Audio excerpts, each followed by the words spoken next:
El día de hoy, amados, vamos a entrar rapidito de cabeza a la palabra de Dios. ¿Les parece? Si no fuera por la palabra de Dios, ¿dónde estaríamos? El Señor ha puesto en mi corazón compartir con ustedes algo que he titulado Jesucristo y su valoración estratégica para personas ordinarias. Título un poquito largo, pero creo que señala efectivamente lo que Dios está haciendo en la vida de cada uno que le hemos dicho a Él: Señor, heme aquí, envíame a mí. Señor, úsame a mí. La estrategia del Señor es única. Es una que en realidad vuelve patas arriba lo que es la estrategia mundanal. La estrategia del reino de Dios hace a cada uno alrededor de todo el mundo, especialmente los poderosos, pensarse las cosas de nuevo. Y eso es lo que quiero que veamos el día de hoy, según exploramos en el capítulo 8 de Juan. Vayamos allí un momentito. Y voy a ir versículo tras versículo rápido. Hay mucho terreno que cubrir. Juan 8 y versículo 12 nos dice que la luz del mundo es Jesucristo, y esto no debiera de ser controversial. Lo es. Especialmente cuando le preguntamos a vecinos que no les interesa nada en absoluto lo eterno. Pero a ti y a mí, que nos interesa y nos atrae, en realidad debiéramos de poner atención a algo tan simple, pero algo tan poderoso que Dios hecho carne dijo. Miren lo que dice el versículo 12. Jesús les habló otra vez a los fariseos diciendo: yo soy la luz del mundo. El que me sigue nunca andará en tinieblas, sino que tendrá la luz de la vida. He oído por ahí un dicho repetidamente, que alguien cumple años y pone ahí en Facebook o lo pone en algún medio masivo de comunicación: le doy las gracias a la vida. Y yo me quedo pensando, ¿darle las gracias a la vida? Suena bonito, pero no hace ningún sentido para un seguidor de Cristo. Especialmente si sabemos que la vida es uno y su nombre es Jesucristo. Él dijo en Juan 14:6, yo soy el camino, la verdad y la vida. Entonces, enfoquemos en lo correcto, pero también ayudemos a nuestros vecinos, a nuestros colegas de trabajo, de estudios, a entender lo que es darle verdaderamente las gracias a la vida, porque su nombre es Jesucristo. Yo soy el camino, la verdad y la vida. La identidad de los oponentes de Jesucristo se manifiesta enseguida en el versículo 13. Miren conmigo. Entonces los fariseos dijeron: tú das testimonio de ti mismo, tu testimonio no es verdadero.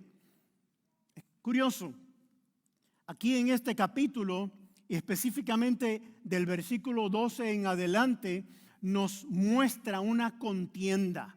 Se parece algo al mundo en que vivimos hoy. Tú y yo sabemos dónde está lo verdadero y lo valeroso de nuestro Señor Jesucristo. Pero el mundo se resiste y el mundo acusa, y el mundo, como aquí también expuesto en la palabra de Dios, en ese grupo llamado fariseos, cuestiona.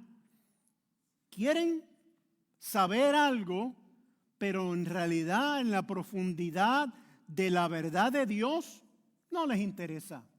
Simplemente están dispuestos a escuchar esta idea y la otra, pero de ahí en adelante ya tienen su opinión formada, ya tienen su manera de pensar, y eso es muy difícil cambiar, y el Señor Jesucristo lo sabía. Pero de igual manera, Él dice: miren, en tantas otras palabras, ustedes viven en la oscuridad, necesitan caminar en la luz, y es la luz de Dios la que ustedes necesitan. sigamos hacia adelante. Jesucristo le enseña a esos oponentes de una manera admirable. Yo no sé tú, pero a veces me da rabia mirando lo que sucede en este mundo, especialmente aquellos quienes dicen que están buscando, que creen en Dios, pero viven peor que los demonios. Entonces, claro, me da esa indignación, si la podemos santificar, una indignación sublime, una indignación pues sana. Pero a veces a ti, no sé tú, pero a mí me gustaría meterme dentro de algunas personas y simplemente jamaquearlos así para adelante y para atrás para que despierten de ese sueño en donde ellos viven. Es muy triste. Yo imagino que al Señor Jesucristo también le hubiera gustado hacer algo como eso y Él podía, pero se retuvo, simplemente habló. Y con esa palabra que habló en aquel momento y nos habla a ti y a mí el día de hoy, nos dicen, miren lo que es verdadero, miren lo que es bueno. Y estaba hablando de sí mismo, claro. Ahora, con esa paciencia, miren el versículo 14 conmigo. Jesús respondió y les dijo, hoy, si yo doy testimonio aún de mí mismo, mi testimonio es verdadero, porque sé de dónde vine y a dónde voy. Pero ustedes no saben de dónde vengo ni a dónde voy. Ustedes juzgan según la carne, pero yo no juzgo a nadie. Y aun si yo juzgo, mi juicio es verdadero, porque no soy yo solo, sino yo y el Padre que me envió. En la ley, y fíjense aquí en este detalle en el 17, ustedes, esa ley de ustedes, allí está escrito que el testimonio de dos hombres es verdadero. Ok, hacemos un alto ahí y podemos entender un poquito más lo que el Señor Jesucristo está explicando. Está diciendo, para ustedes es bien importante que si van a hacer alguna acusación de algún crimen, de alguna fechoría a una persona o a un grupo, tienen que haber dos de ustedes que estén de acuerdo en decir, ese tipo es culpable. El Señor agarra ese pensamiento y le da un entendimiento nuevo. Miren qué lindo lo que dice en el versículo 18. Yo soy el que doy testimonio de mí mismo y el Padre, refiriéndose al Padre Celestial, que me envió, también da testimonio de mí. Curioso, ¿verdad? Eso es maravilloso, que cuando el judío que no creía en Jesús de aquella época dice, nosotros tenemos una ley, esa ley nos previene de cometer error. El Señor Jesucristo viene y le da una explicación diferente.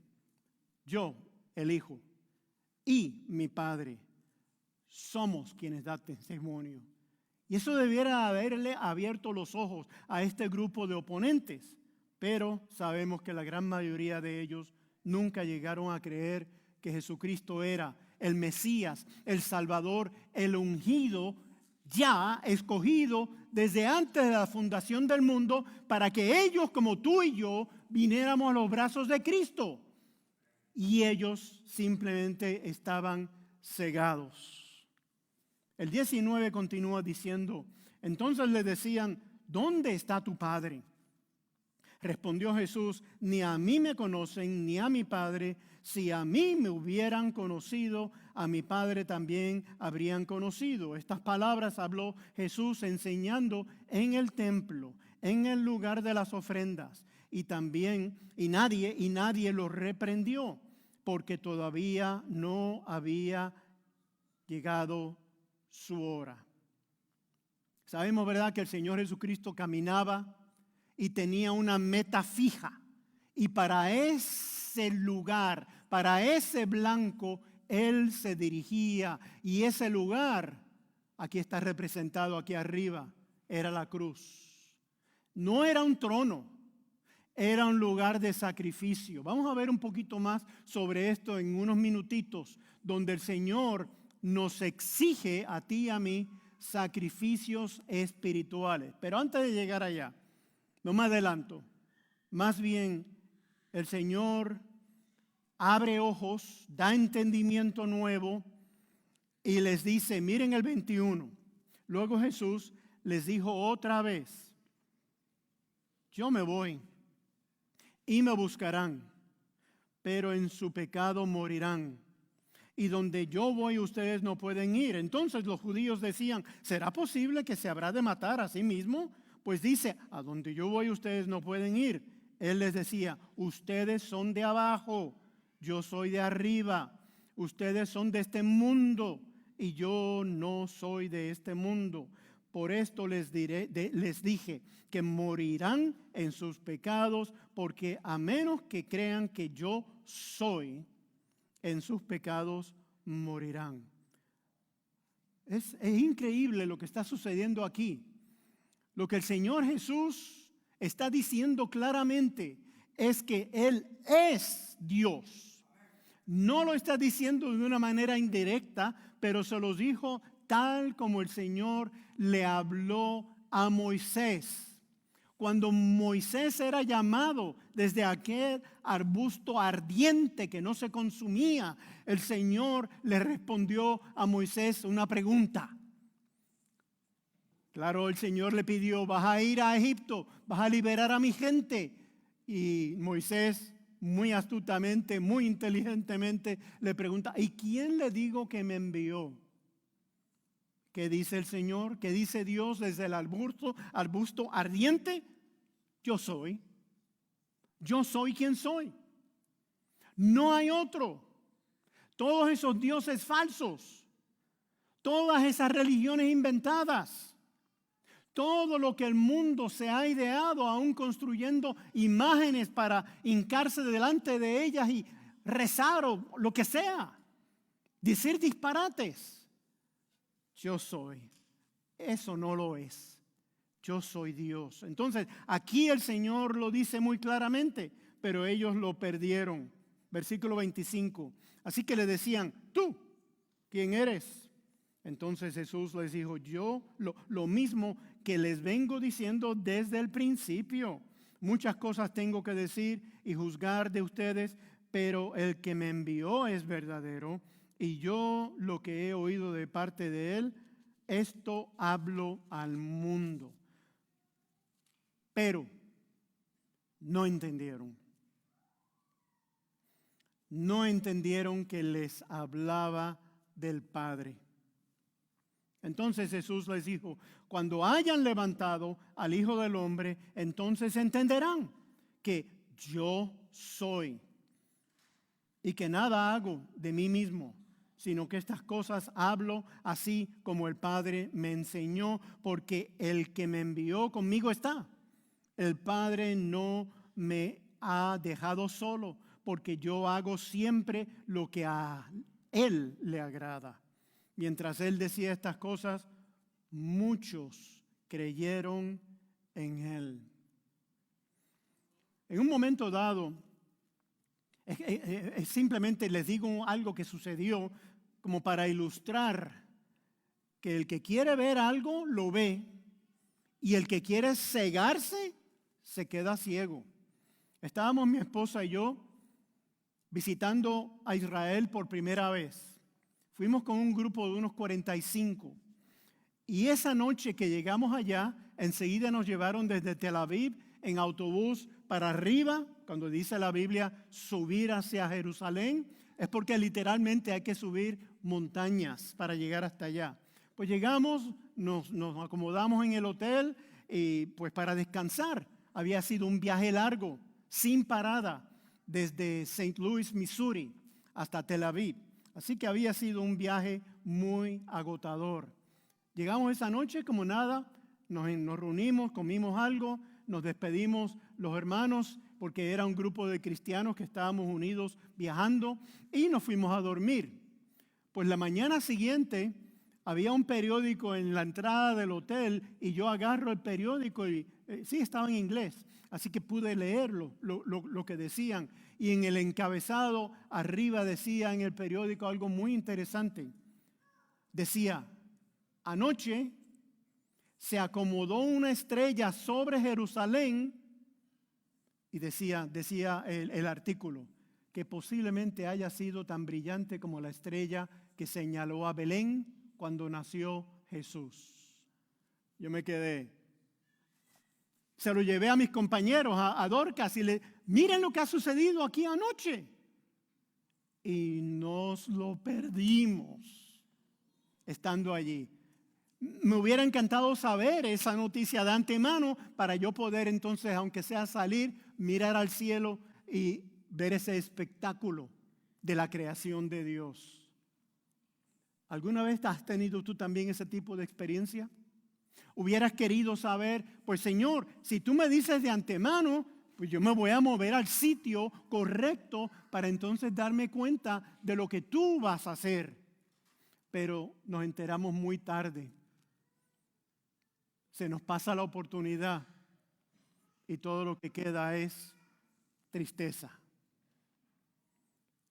Yo me alegro que el Señor se dirige a sus seguidores y Él, aquí en el versículo 31, nos recuerda. Por tanto, Jesús decía a los judíos que habían creído en Él: si ustedes permanecen en mi palabra, serán verdaderamente mis discípulos. Ser discípulo del Señor Jesús quiere decir que tú y yo somos aprendices.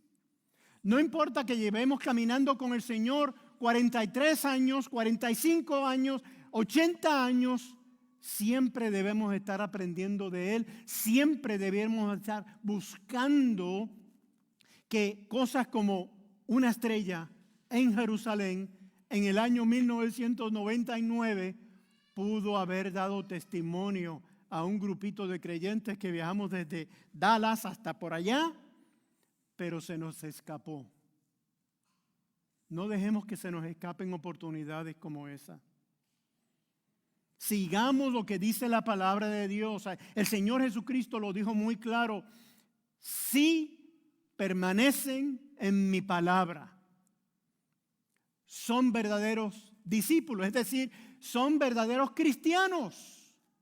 No el que dice ser cristiano, pero le pide ayuda a fulano o a fulana para poder llegar al Padre Celestial en alguna oración y pedirle algo a Dios que nosotros sabemos que es algo egoísta, es algo que no sirve, algo que no nos ayuda a crecer en Cristo, pero de todas maneras le pedimos ayuda a quien no se le debe de pedir ayuda. Es diferente cuando tú y yo venimos aquí a este lugar de reunión, de oración de la palabra de Dios y nos hincamos a orar o nos ponemos en pie a orar y le pedimos a un hermano, incluso como ustedes van a tener la oportunidad al final de este mensaje, de venir aquí al frente para hablar con guías espirituales y decirle directamente: hermano, hermana, necesito oración. Únete a mi oración. No es decirle: oh, como tú eres súper especial y eres un líder espiritual aquí en Cross City Español, entonces tú ora por mí. Tú pídele a Dios por lo que yo personalmente quiero. Es muy diferente. Yo siempre le he dicho a personas que me piden orar, cuando sé que es lo que aquella necesidad por lo que necesitan oración, les digo: ok, vamos a orar juntos entonces.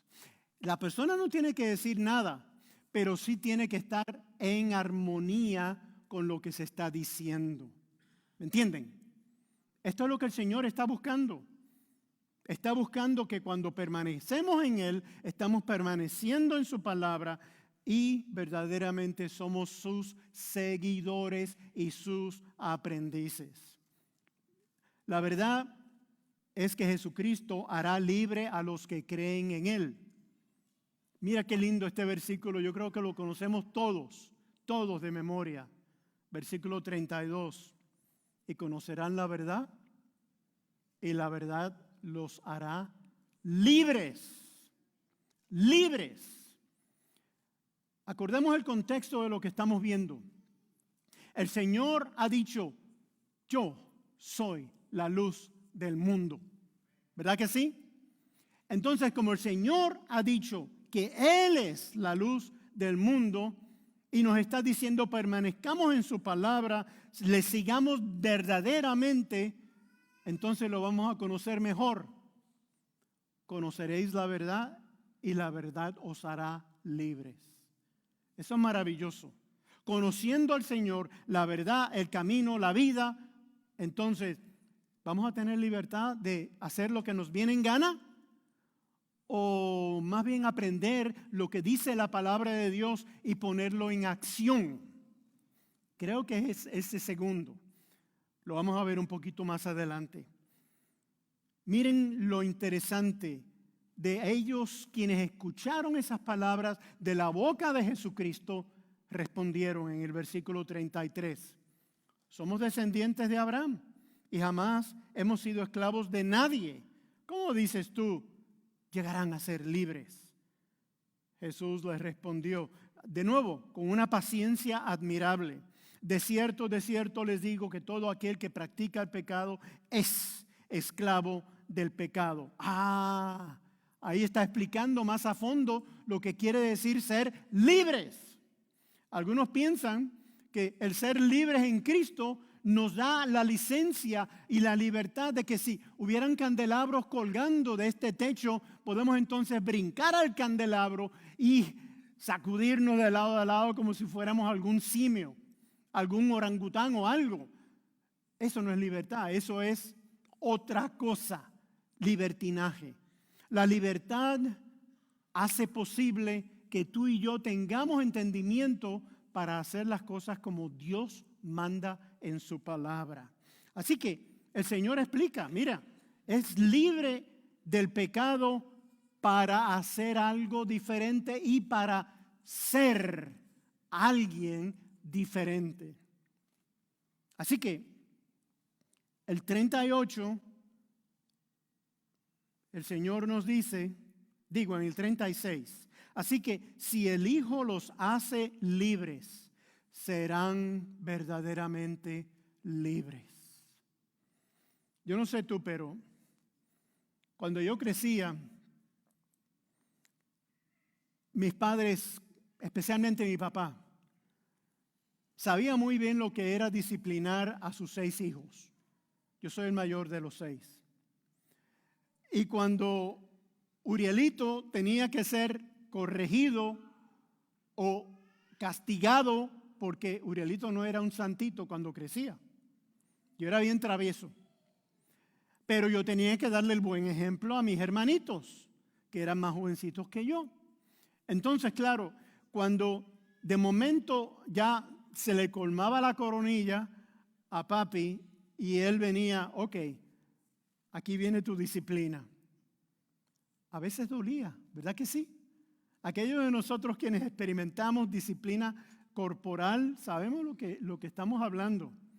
Pero con la misma, es como que yo sé que mi papá me castigaba porque me amaba, no porque él quisiera hacerme daño. Lo que existe el día de hoy, desafortunadamente, todo eso ha desmejorado muchísimo. Y tú y yo tenemos la responsabilidad delante de Dios de criar bien a nuestros hijos y ayudar a criar a nuestros nietos y bisnietos, claro que sí.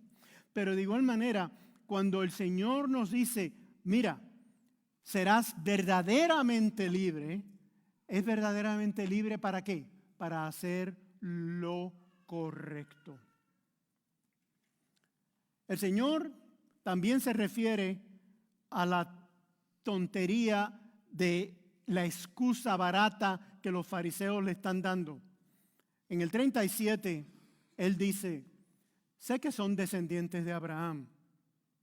No obstante, procuran matarme porque mi palabra no tiene cabida en ustedes. Yo hablo de lo que he visto estando con el Padre y ustedes hacen lo que han oído de parte de su padre. Respondieron de nuevo, ¿eh? Quieren pelear, quieren reñir. Respondieron y le dijeron, nuestro padre es Abraham. Jesús les dijo, puesto que son hijos de Abraham, hagan las obras de Abraham. Pero ahora procuran matarme a mí, un hombre que les ha hablado la verdad, que oí de parte de Dios. Esto no lo hizo Abraham. Ustedes hacen las obras de su padre. Entonces le dijeron, nosotros no hemos nacido de inmoralidad sexual, tenemos un solo padre, Dios. Ahora viene la verdadera identidad espiritual de esos oponentes. Jesús entonces les dijo, si Dios fuera el Padre de ustedes, me amarían. Porque yo he salido y he venido de Dios. Yo no he venido por mí mismo, sino que Él me envió.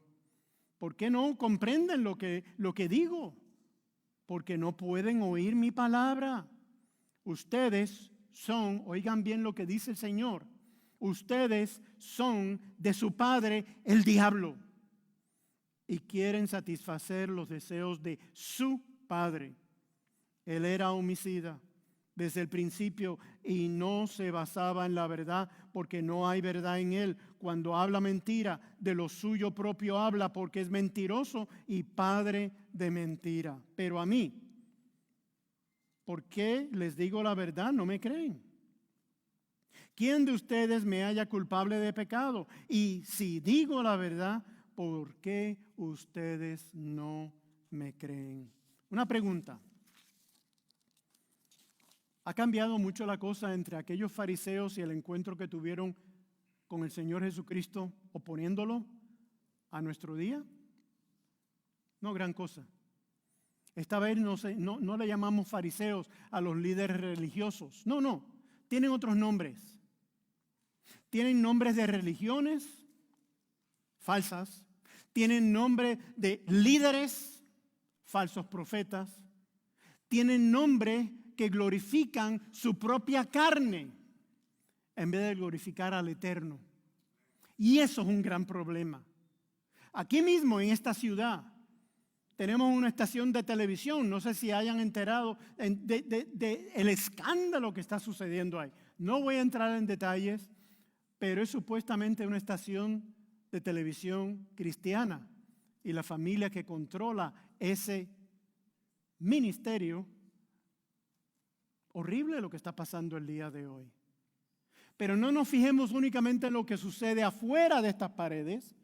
Miren también en sus propias vidas. Examínense a ver si están bien delante del Señor. Tenemos que estar haciendo eso en todo momento. O de lo contrario, también nosotros nos volvemos como los fariseos, queriendo escuchar algo que la religión me enseñó, queriendo afirmar algo que no es verdadero y estamos convencidos erróneamente porque pensamos que es lo correcto. Es lo que aprendimos de mamá y papá. Es lo que aprendimos de nuestros tíos o de cualquier otra persona mayor que nosotros cuando estábamos creciendo. Tenemos que examinarnos muy cuidadosamente. De lo contrario, caemos en un error. Les invito a que vayamos un momentito a Hechos 4:13.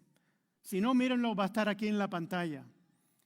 Jesucristo les manda a gente no especial, sino ordinaria, sus seguidores, a que obedezcan la misión humana más importante. Antes de entrar a explicar lo que aquí tengo en mente, fijémonos en algo bien interesante. Resulta que cuando pensamos a Pedro, por ejemplo, Juan, Santiago, ¿de quiénes estoy hablando? Estoy hablando de los apóstoles, ¿verdad? Y le ponemos el título, el apóstol Pablo.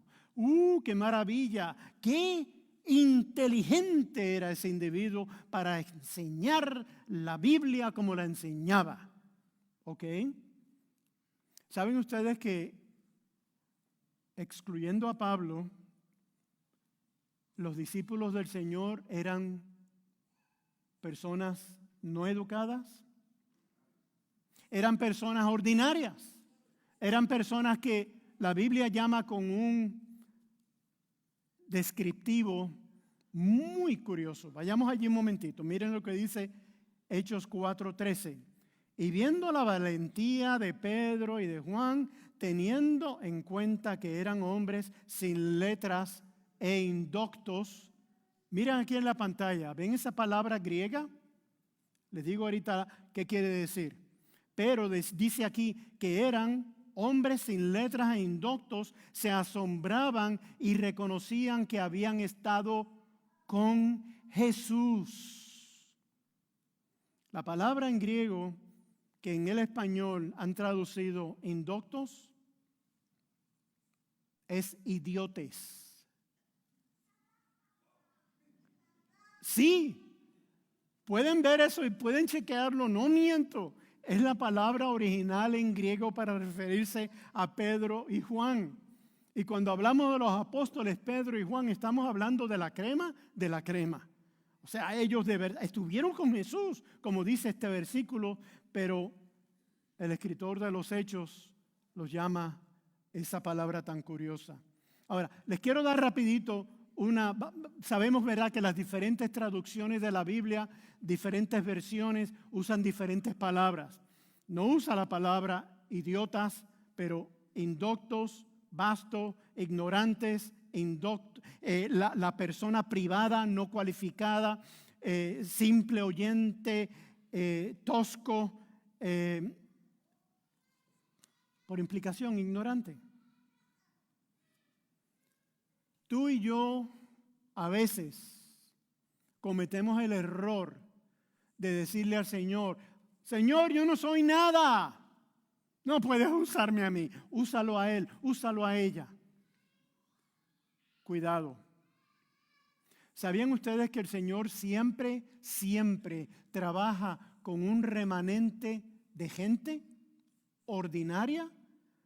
Oye, 11,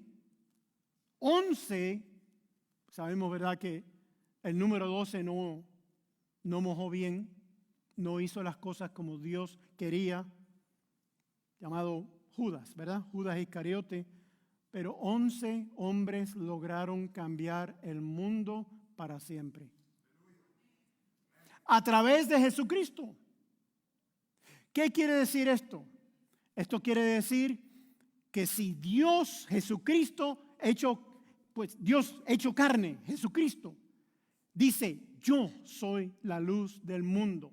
Tú y yo conectándonos con el Señor Jesucristo, también podemos hacer influencia que nos va a quedar como increíble, que no vamos a poder ni siquiera pensar, ¿de verdad que esto sucedió? ¿Cómo es que el Señor escogió usarme de alguna manera, cada uno de nosotros? Y por lo tanto, fulanito ha cambiado. Por lo tanto, fulanita ha cambiado. Por lo tanto, esa familia completa que iba directo hacia el infierno, ahora está con el destino marcado que se llama reino celestial. El Señor desea que cada uno de nosotros vayamos para allá. Amén. Entonces, ¿cómo es que Dios escoge gente ordinaria en Cristo literalmente cambiar al mundo? Nosotros como iglesia, me acabo de enterar hoy, porque estoy aprendiendo un poquito de ustedes cada día, prácticamente. Esta Biblia fue dedicada a un tal Marco.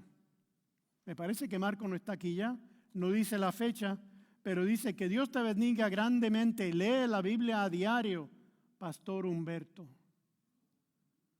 Algunos de ustedes se acordarán de quién era el Pastor Humberto, fundador de esta obra hispana. Y aquí estuvo creo que 13 años. Ahora está sirviendo al Señor en Dallas. Y así como el Señor se lo llevó para Dallas, trajo a otro llamado Pastor Chuy. Y aquí ha estado sirviendo por los últimos 3 y pico de años.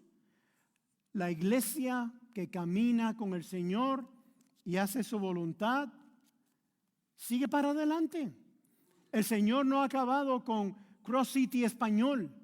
Viene una transición, claro que sí. Va a ser una transición tan fácil o tan difícil como tú y yo la hagamos. Pero ¿sabes qué? De alguna manera el Señor en su sabiduría tiene ya trazada la ruta que esta congregación hispana va a seguir.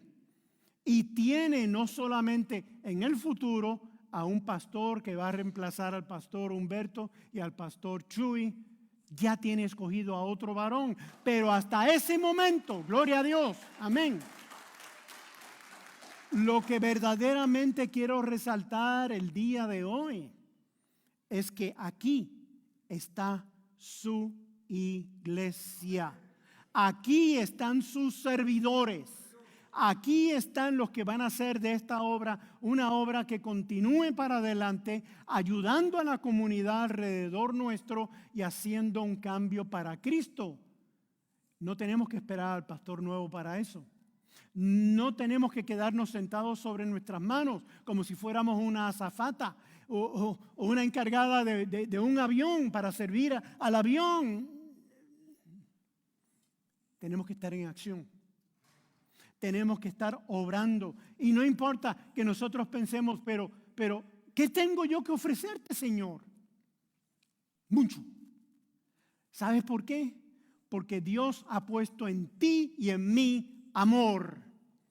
Y ese amor, el amor puro, el amor sano que da el Señor para con nosotros, el mundo también lo necesita. Primera de Pedro 2.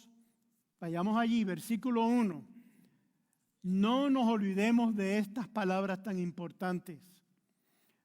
Habiendo pues dejado toda maldad, todo engaño, hipocresía, envidia y toda maledicencia, deseen, como niños recién nacidos, la leche de la palabra no adulterada, para que por ella crezcan para salvación. Puesto que han probado que el Señor es bondadoso, acercándose a Él la piedra viva, que fue ciertamente rechazada por los hombres, pero delante de Dios es elegida y preciosa.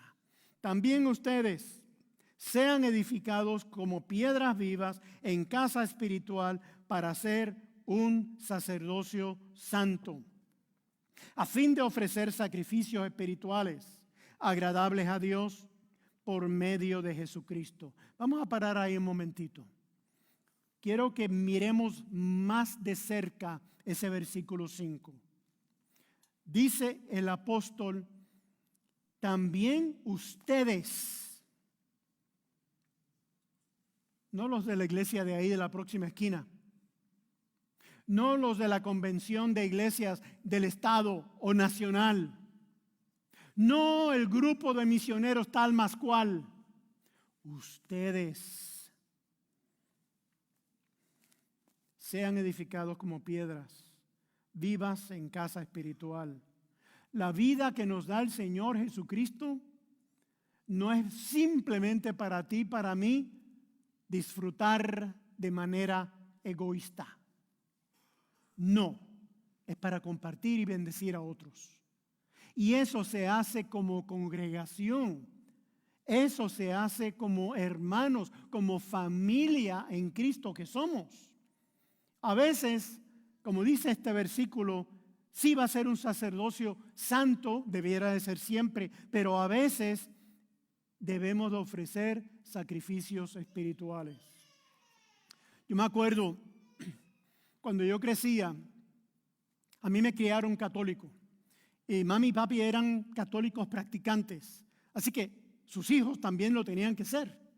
Y yo me acuerdo cada vez que llegaba la cuaresma. ¿Ustedes se acuerdan de la cuaresma? A ver, manos arriba, cuaresma.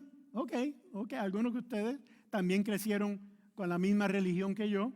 Pues había 40 días antes de celebrar la resurrección de Cristo, cuando se supone que el feligrés fiel no comía carne. ¿Se acuerdan de eso?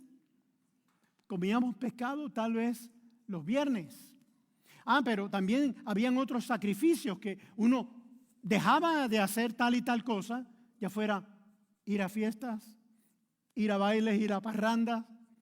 Lo dejábamos por 40 días porque después de todo se nos está pidiendo que caminemos por ahí como santitos. Cuando yo crecí, después de ir al colegio de la Merced, que era católico, los primeros 7 años de mi educación, y empecé a preguntar, ¿por qué esto? ¿Por qué lo otro? Y de momento mi madrina de todas las personas me regaló una Biblia y empecé a leerla. Y me di cuenta que la palabra de Dios, sí, yo creía que era la Santa Biblia, la palabra de Dios. Y como empecé a leerla, me di cuenta de que había algunas cosas disparejas con lo que yo practicaba en aquella religión y lo que decía Dios que debiera yo de hacer. Pues resulta que cuando me di cuenta que eso de la Cuaresma y tantas otras oportunidades de hacer sacrificio por Dios, es lo que dice la Biblia aquí, ofrecer sacrificios espirituales. Curioso, pero el énfasis es diferente de aquel grupo a lo que dice la palabra de Dios debiéramos de estar haciendo. Y yo me alegro tanto de que la Biblia se explica a sí misma. Miremos el próximo versículo, el 9. Pero ustedes son linaje escogido, real sacerdocio, nación santa, pueblo adquirido. ¿Para qué? Para que anuncien las virtudes de aquel que los ha llamado de las tinieblas a su luz admirable. Ya no declaro erróneamente, eso es trabajo del clero, eso es trabajo de los ministros, por algo les pagamos. Ellos son los que deben de sacrificar sus horas de sueño rezando por nosotros. O ellos son los que deben de sacrificar tiempo con la familia para poder dar consejería matrimonial o consejería de algún otro tipo. A ellos les pagamos. Cuidado. El Señor, nuestro Salvador, ha llamado a cada uno de nosotros. Y cada uno de nosotros tenemos el privilegio de servir, no solamente en un santo sacerdocio, pero real. Real sacerdocio. Cuando mi esposa y yo estábamos de misioneros 12 años en España, ella se interesó mucho en averiguar un poquito más sobre mi parentela, los Quiñones. Averiguó que ese apellido viene de un lugar en el centro norte de España llamado Asturias. Pero también averiguó que de Asturias, ese clan, los Quiñones, se mudaron a León, un poquito más al sur. Y de momento tuvo la oportunidad para nosotros ir en persona y averiguar qué era eso. ¿Cómo fue que aquel clan se hizo, pues, de cierta importancia? Ahora no. Ahora fuimos a un pueblito que se llama Babia. Y allí en Babia había un palacio que ellos construyeron y estaba cerrado. Y yo le dije a Dorcas, tómame una foto tocando a la puerta porque esta gente no me va a abrir.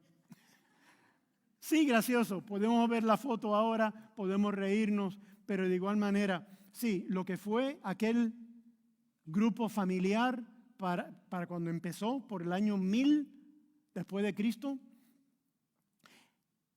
llegó un momento cuando el León, en la basílica, ustedes pueden entrar, pueden ver el escudo de la familia. Pero no solamente eso, caminando por lo que era la colegiata, lugar para entrenamiento, educación, de todo, ¿no? Hay una lápida de otro Quiñones y dice que ese hombre era el confesor de la reina. Bueno, para llegar a servir a la reina de España, parece que sí, parece que tenía algún tipo de poder y autoridad. Pero ¿sabes qué? Dios escoge a cada uno de nosotros, tengamos títulos o no, a que expongamos las virtudes de Jesucristo. Y las virtudes de Jesucristo, ya con esto voy redondeando. Fíjense qué precioso. Cuando dice la palabra en el versículo 9, anunciemos las virtudes de aquel que nos llamó de las tinieblas a su luz admirable, son alusiones tomadas de 3 lugares en el Antiguo Testamento. Isaías 43, 21 dice: este es el pueblo que yo he formado para mí, ellos proclamarán mi alabanza. En Éxodo 19, 5 y 6 dice: ahora pues, si de veras escuchan mi voz y guardan mi pacto, serán para mí un pueblo especial entre todos los pueblos, porque mía es toda la tierra, y ustedes me serán un reino de sacerdotes y una nación santa.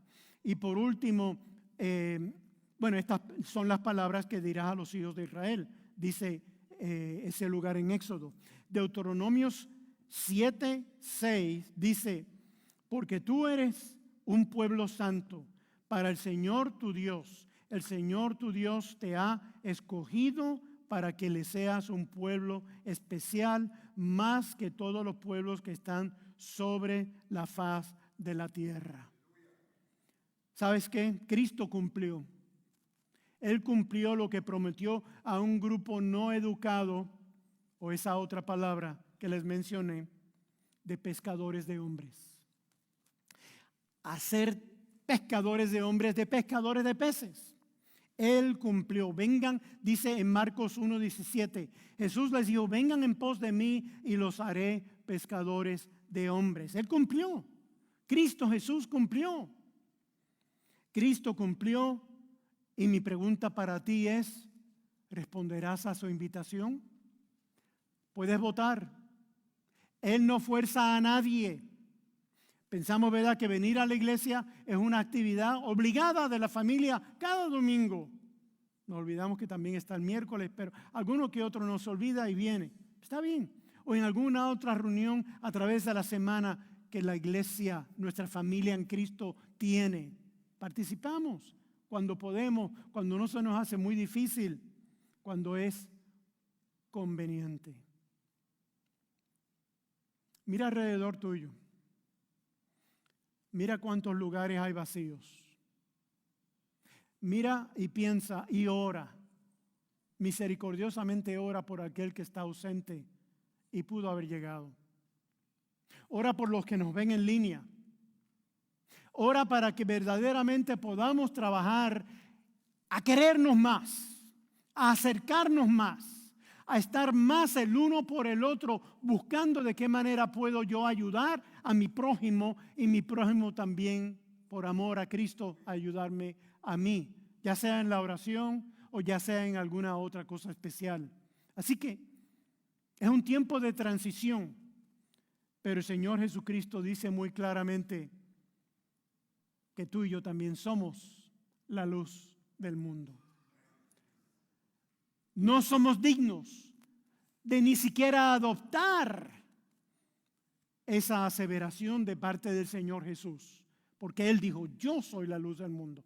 Pero ¿saben lo que Él nos dice y nos señala muy claramente? Que es que rebotemos la luz de Dios que Él nos da, que Él es, hacia otros. ¿Y cómo mejor hacer eso? Especialmente en un tiempo de transición pastoral, es hacerlo hoy. No piense, ¿verdad? De nuevo, el clero, los ministros profesionales, ellos hacen el trabajo. No. Las ovejas hacemos su trabajo para la gloria del Cordero de Dios que quita el pecado del mundo. Amén.